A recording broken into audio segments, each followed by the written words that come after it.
Vamos a agregar algo que vimos ayer que faltaba, que aprovechamos de decirlo, que son los implementos necesarios para hacer cerveza. Entonces, los ingredientes básicos para hacer cerveza va a ser agua, va a ser cereales en general. Podemos utilizar algo más que la cebada para hacer cerveza. Vamos a ir explicando uno a uno por qué utilizamos cebada y no otro cereal. Vamos a utilizar lúpulo, que está ahí, que ahí está en formato de pellet. Y vamos a utilizar levadura, que es un microorganismo que vamos a explicar más adelante.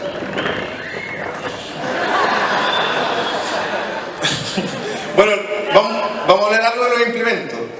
Primero, ¿qué es lo necesario para hacer cerveza? ¿Qué es lo básico que hay que tener en la casa para hacer cerveza?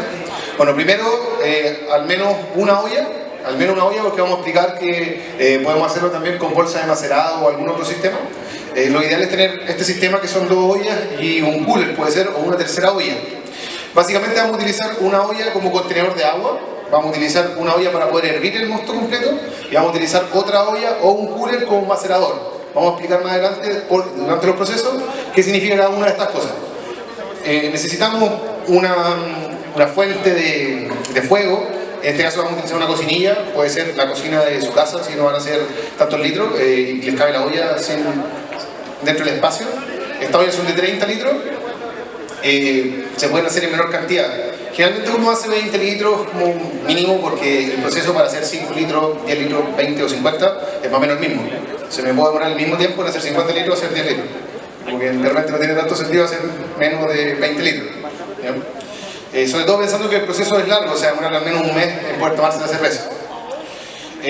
Bueno, entonces hablamos de las 3 ollas, vamos a mostrarla cada una cuando estemos dando el proceso.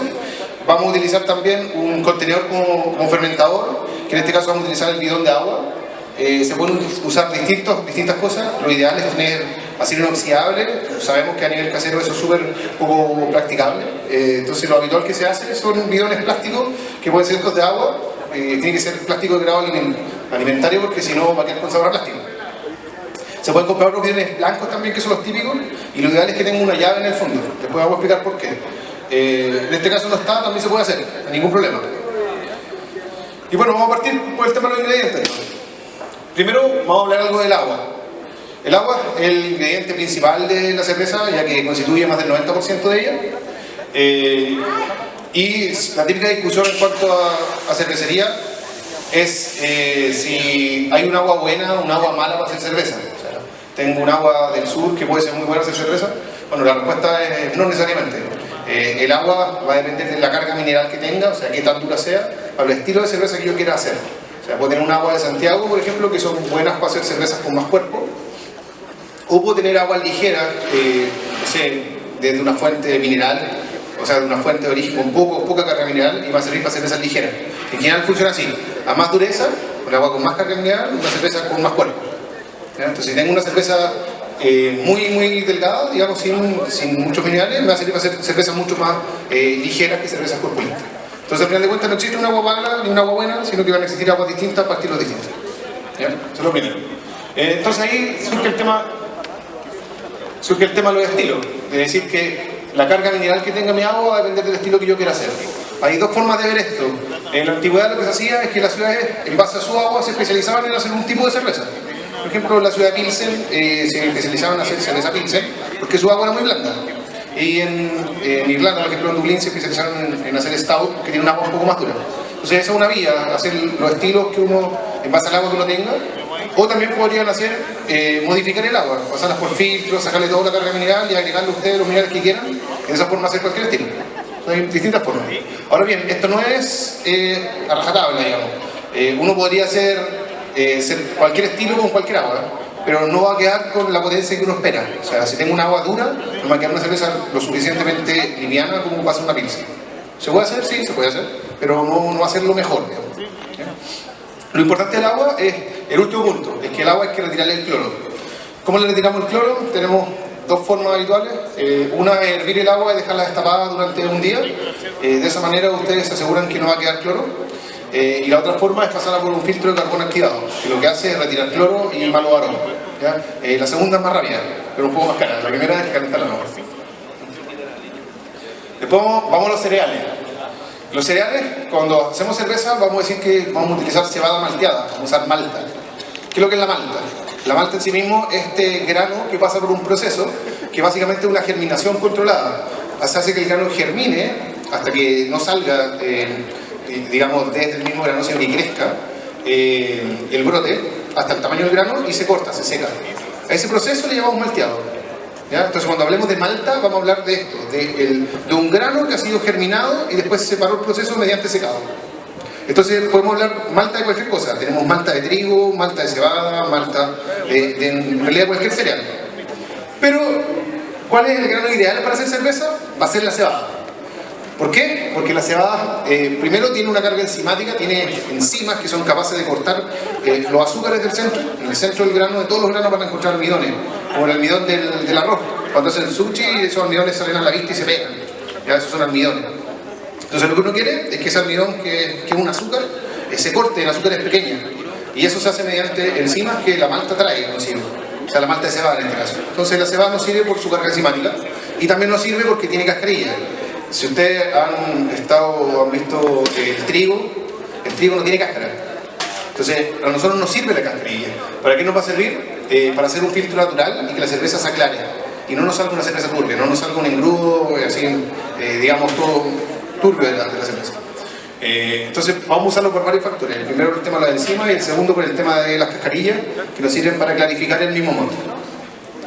Después de esto tenemos el tercer ingrediente, que es el lúpulo, quizás uno de los más desconocidos para la gente que está como empezando en cerveza, que lo ha escuchado poco, que es una enredadera que se cultiva fundamentalmente en el hemisferio norte. En el hemisferio sur ahora están empezando los cultivos más grandes. En Chile hace poco empezó el cultivo del lúpulo, están haciendo pruebas de hecho con eso, y básicamente es una enredadera que lo que nosotros utilizamos son sus flores. Una enredadera que nos sirve solo la hembra de la planta. Tenemos un macho y una hembra, nos sirve solo la hembra, las flores de la planta hembra, y lo que se hace es extraer esta flor. ¿Por qué nos interesa la flor? Primero, que la flor tiene dos cosas: tiene resina y aceites esenciales. Las resinas son las que son capaces de otorgar el amargor a la cerveza. Entonces, el lúpulo es responsable del amargor de la cerveza. Hasta antes de la adición de lúpulo, la cerveza es simplemente un líquido con azúcar, ¿ya? Y el lúpulo va a ser el que le otorga esta característica. Eso lo otorga mediante su resina. Y también tenemos los aceites esenciales, que son los que nos van a dar el sabor y el aroma de un lúpulo específico. Cada lúpulo tiene un aroma distinto, ¿ya? Y puede ser recuerdo a muchas cosas. Hay lúpulos con tono a cítrico, hay otros con tono a pino, hay otros con tono a pasto. Son distintos, cada uno tiene un aroma y un sabor distinto. Entonces, fundamentalmente lo vamos a usar para estas tres cosas: para el amargor, para el sabor y para el aroma. Y lo vamos a utilizar por sus dos características, que son la resina, dijimos, y los aceites esenciales. El lúpulo en sí mismo viene en tres formatos, de los cuales el más típico es el pellet. Viene en pellet, viene en la flor directa y viene en extracto. Que tenemos dos tipos de extractos. Un extracto que son extractos, comillas, de la resina, que sirve solo para dar amargor, y tenemos el extracto de aroma, que son los aceites esenciales. Entonces, lo que más utilizamos nosotros son pellets. Eso es lo que más llega a Chile, que es lo que tenemos acá, que Daniel lo mostraba adelante. Ya que son esos pellets de ahí. Por último, tenemos la levadura. La levadura va a ser la responsable de la fermentación. Hasta antes de nosotros agregar levadura al mosto, nosotros tenemos un líquido que ahora ya con el lúpulo va a ser un mosto dulce y amargo, pero no es cerveza todavía, es un mosto. Si nosotros, es como un maltín, no sé si alguien ha tomado un maltín, que es típico como en Colombia, de uno de los países, ¿verdad? Chilenos.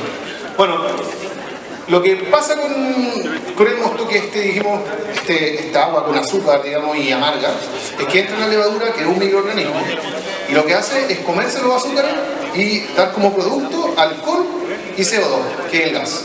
Entonces, para eso nosotros queremos la levadura, para que nos transforme agua con azúcar en cerveza. O sea, al final de cuentas, nosotros como cerveceros lo que terminamos de hacer vamos a hacer mosto, y la levadura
diferencian, pueden darse cuenta de esto, que en general la ale van a tener tonos frutosos, que se llaman ésteres, que son tonos a distintas frutas, puede ser como manzana roja, algo de pera, y eso lo van a encontrar en la ale, no lo van a encontrar en la lager. ¿Ya? Entonces básicamente tenemos este mosto y va a depender si hacemos lager o hacemos ale en cómo nosotros inoculemos y la temperatura que lo hagamos después. ¿Ya? Entonces un mismo mosto yo puedo inocularlo con ale, lo dejo a 17 y va a ser una ale. Lo inoculo con lager, lo fermento a 10 y va a ser una lager. ¿Ya? Y vamos a tener dos cosas que nos producen la levadura en general, que son los productos y los subproductos. Los productos los vamos a entender como el alcohol y el gas. O sea, todas las levaduras nos van a dar alcohol y gas. Y los subproductos, que es la parte que más nos interesa a nosotros, más que los productos, son los sabores y aromas que cada levadura puede otorgarnos. Ahí, cada cepa de levadura va a tener un aroma y un sabor distinto. Hay algunas que dan, por ejemplo, son más tendientes al aroma a plátano y otras que son más neutrales. Entonces eso depende de los subproductos de la levadura. En general la levadura viene en dos formatos, viene seca o líquida. En este caso nosotros tenemos el formato seco, que es el más común. Los formatos líquidos tienen una mayor variedad de levaduras, pero es más caro y es más difícil de conseguir. Entonces, ahora